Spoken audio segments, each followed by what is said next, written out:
hearty welcome to all to English Easy English. Today we are going to discuss about having plus past participle. It indicates something was completed in the past. Yes, let's directly go to examples. Having completed homework, they went to play. That means after completing homework, they went to play. That is, homework is already completed. After that, they went to play. എന്താണ്? Homework complete ചെയ്തതിനാൽ അവർ കളിക്കാൻ പോയി. Then, having met you yesterday, I left college. ഇന്നലെ കണ്ടുമുട്ടിയതിനു ശേഷം ഞാൻ college വിട്ടു.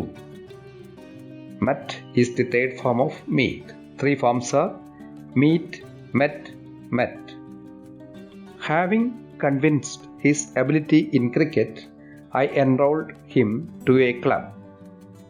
അവൻ്റെ ക്രിക്കറ്റിലുള്ള ability മനസ്സിലാക്കിയതിനാൽ ഞാൻ അവനെ ഒരു ക്ലബിൽ എൻറോൾ ചെയ്തു. Having lived in London for several years, he can give some information.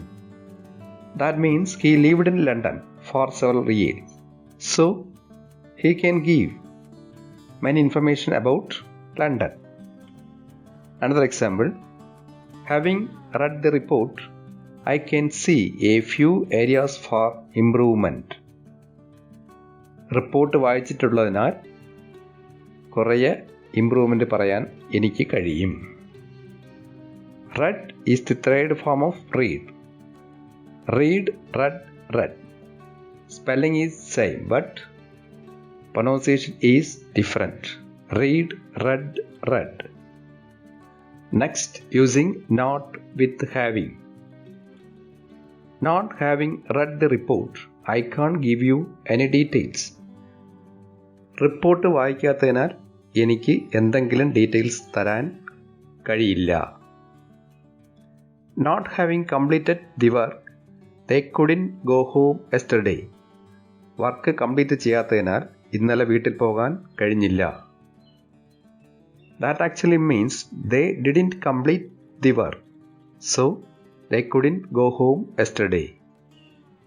Next sentence, not having lived in Delhi, I can't give more details. ഡൽഹിയിൽ താമസിക്കാത്തതിനാൽ എനിക്ക് കൂടുതൽ ഡീറ്റെയിൽസ് തരാൻ കഴിയില്ല. Lived is the third form of live. Three forms are live, lived, lived. Then points to note. After modal verbs like can, could, will, should, etc., always use present plural form of verb.